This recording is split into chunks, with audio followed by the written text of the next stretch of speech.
Broadway show and waited Wow. to see. Isn't that nervy? Yeah, that's crazy. Waited to think see about it, if yeah. I was going to, you know, get this movie. And in the meantime, I called up William Morris Agency because, you know, if you're an actor, or I mean, the only agency you ever heard of is William Morris. So I called up William Morris and I said, "Hi, I'm Gretchen Palmer and I'm screen testing for Sidney Poitier's movie, and they gave me this contract and I was wondering if you could look it over for me." I mean, Did you have a contract? yeah. Oh, okay. They had a contract, everything. You're just making that one up No, too. and their department looked it over. There's my little girl's going. That's okay. See you later. Dad's got her. She's in good hands, and Denise is here Good too. hands, yes, definitely. So anyway, William Morris welcomed me in, and then they started sending me out for soaps and other jobs, but I didn't know what I was doing. And they overlooked my contract, and they said it was okay. So I signed it, sent it in, and I got the movie. Wow. What year is this? This was... Do you want to give this away? He's like telling me. I will tell you, because you know what? Everybody I'm knows. proud to be class of '79. That's right. Little Lions. No. It was in 1984. Okay. And so I got this movie as my first job, and I got one of the leads in Fast Forward. It's a dance film about us going to Sandusky, Ohio.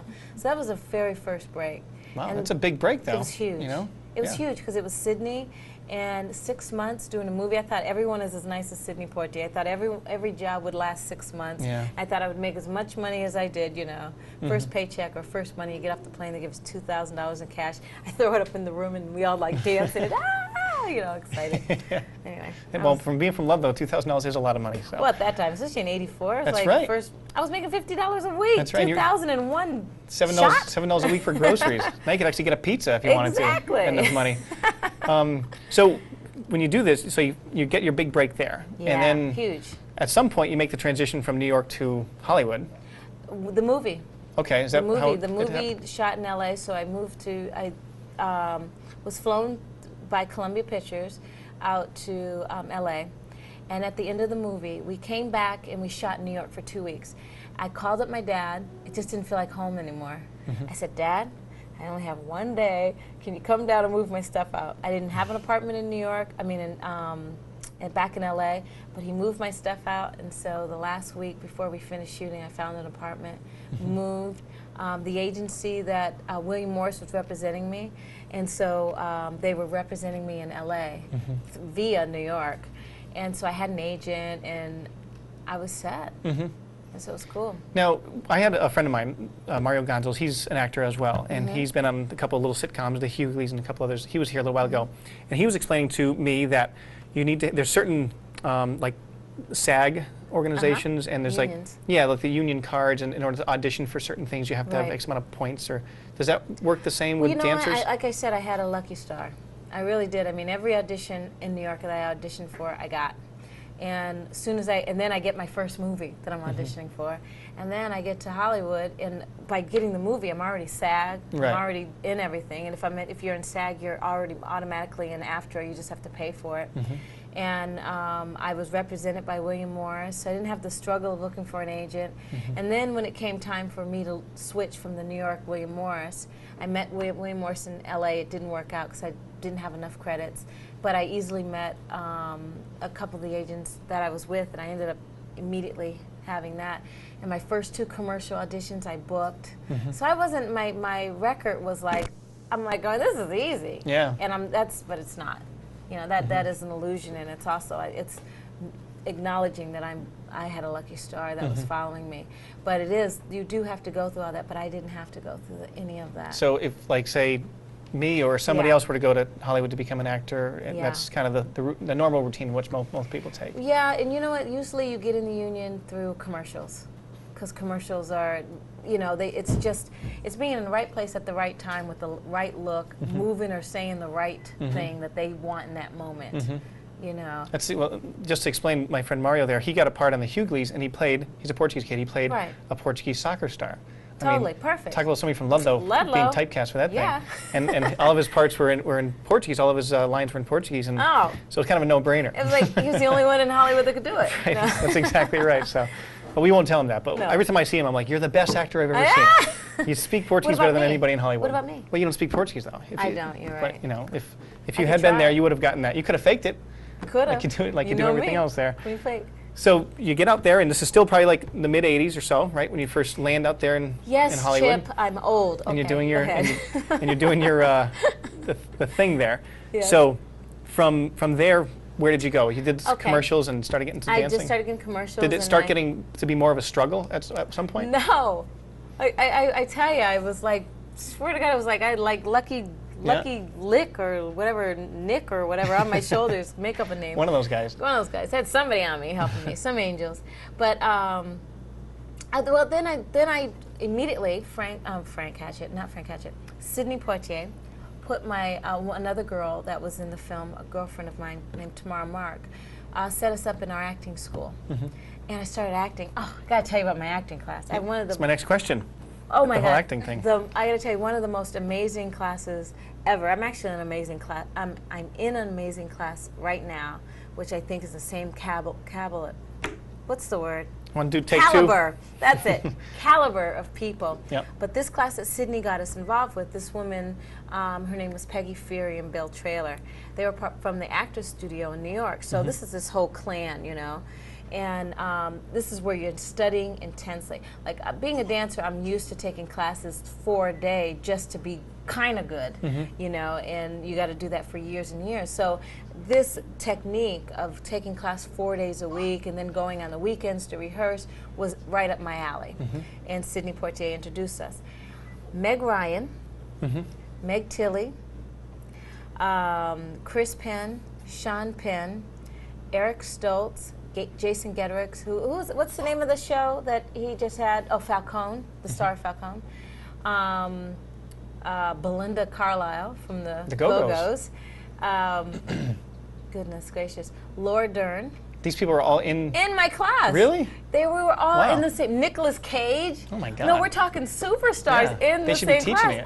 it. It was just like but you know, it was like amazing. Yeah. But they weren't stars yet.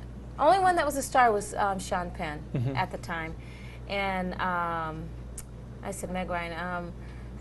Melissa Gilbert from Little House on the Prairie. Yeah. It was. I mean, I could probably, as I sit here, I'll think of more people and just split them out. But it's. So you'd show up to class and these people would be there, and you'd be well, kind of. but nobody was stars yet. Yeah, Right. we would all just work together. You know, Wow. we'd do scenes, and it was just it was the best class. It was amazing. The teacher ended up having narcolepsy and getting in a head-on collision and dying, wow. which was terrible. And then her husband died about a couple of years later, and but that's how it all dissipated. But it was the Wow. most What a amazing group of people, training. though, to like associate. Totally. Yeah. Totally, And like you said, totally. before anybody had really made it. It was unbelievable. Yeah. It was unheard of. So you went from the dancing, and you had done some acting prior to this, anyways. A little bit, but Yeah. I didn't really know, and I didn't. I mean, if you ask me now, I think I'm really terrible in fast forward. But you know, it's my first job. I mean, we were hired as dancers, and none of us were really actors. And I mean, the class we're in now, that's where I met my husband, Blake Adams. That's a perfect Hollywood name. Carrie Ann Moss is in our class, and she's Matrix, the woman Oh, in yeah. Matrix. Yeah. So Carrie Ann and Gabrielle Cateris from 90210. She gave my baby shower. Wow. What's think of names, Blake? Oh, Grant Show. Is it Grant? He's so terrible. I don't think Bob Hope was He's there. thinking no, Bob Hope wasn't there. But you know, from Murphy Brown Yeah. is in our class, and And this is what you're doing right now? this the class is you're doing our now? class now. In Mackenzie Phillips from One Day at a Time, and also Yeah. she has a show on Disney right now. But it can go on. I mean, it's like you know. But So go ahead. what's like the thing that was kind of gave you like the star over your name? I mean, like I said at the top of the show, in Ludlow, we know you as the Girl with like Ray Charles and the you Pepsi know what? commercial. That was huge. How'd you get that was one? it. In between, I'll just do a quick summary of like 7 years or so. After getting fast forward and I started doing guest spots and started doing other commercials and did Who's the Boss and you know a lot of getting my feet wet. And also I went to theater because I'm really so used to being trained, and so I would do during the week I would act. And then on the weekends I would do shows just so I can learn the craft because I didn't really know it very well. And so from there I was doing just regular jobs, and I was at a restaurant with a girlfriend of mine, and I didn't want to go, and I was like scuffing my feet, and I said, okay, I'll meet you on Melrose on da-da-da-da restaurant. So we go in, and before that, I had done about 4 years before going into this restaurant, I did a music video for Jermaine Jackson, and the choreographer was there. And we, you know, sometimes they, like, this is a close-up here. I was doing my close-up, and he came up to me and he goes, "Oh my God, that was amazing." I'm like going, okay, you know. And he's going, "But no, it was just amazing." He remembered that moment. So 4 years has pushed us from Jermaine Jackson's video to 4 years later. I'm in this restaurant where I don't want to be, and I'm with a girlfriend and I really don't feel like hanging with.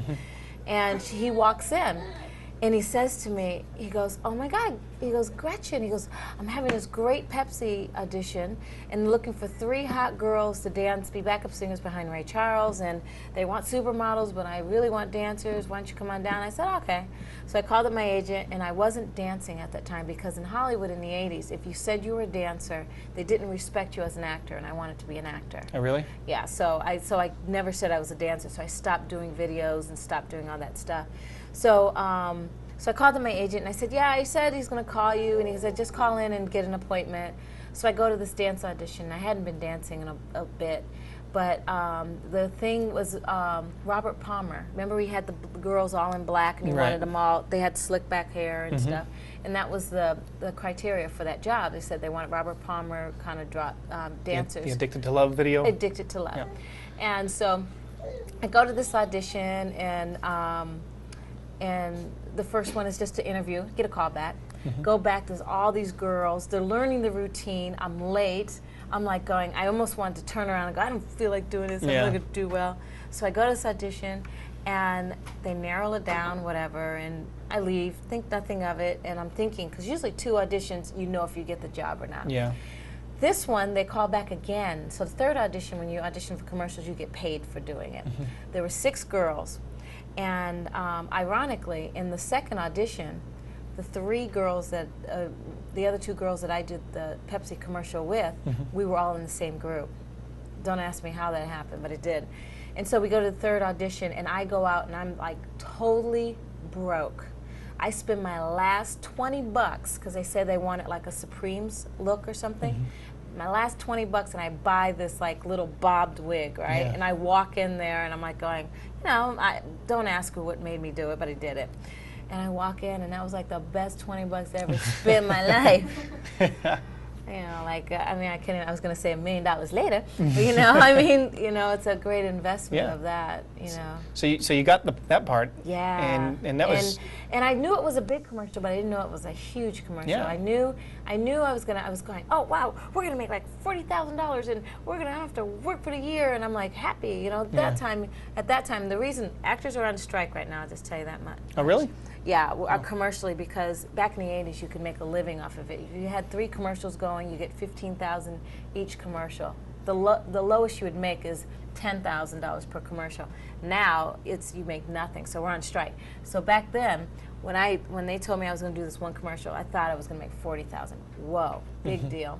So we do these commercials, and all of a sudden, we're doing the big one, the original one. And you know, you're doing it in pieces, you're working with Ray, you're shooting this thing.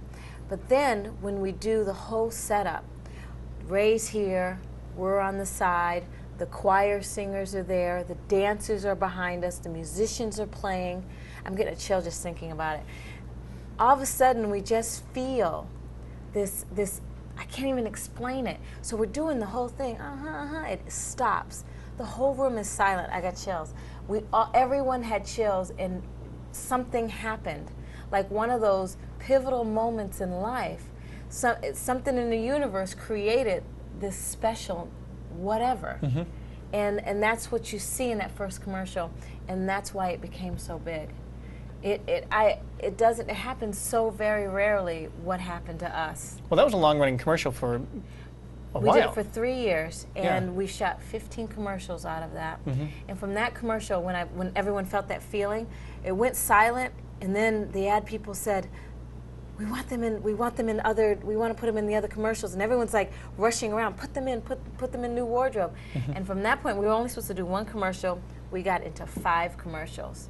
From that 5, we were the #1 commercials in Super Bowl, won all these awards. I still didn't know that this was like a huge pivotal thing.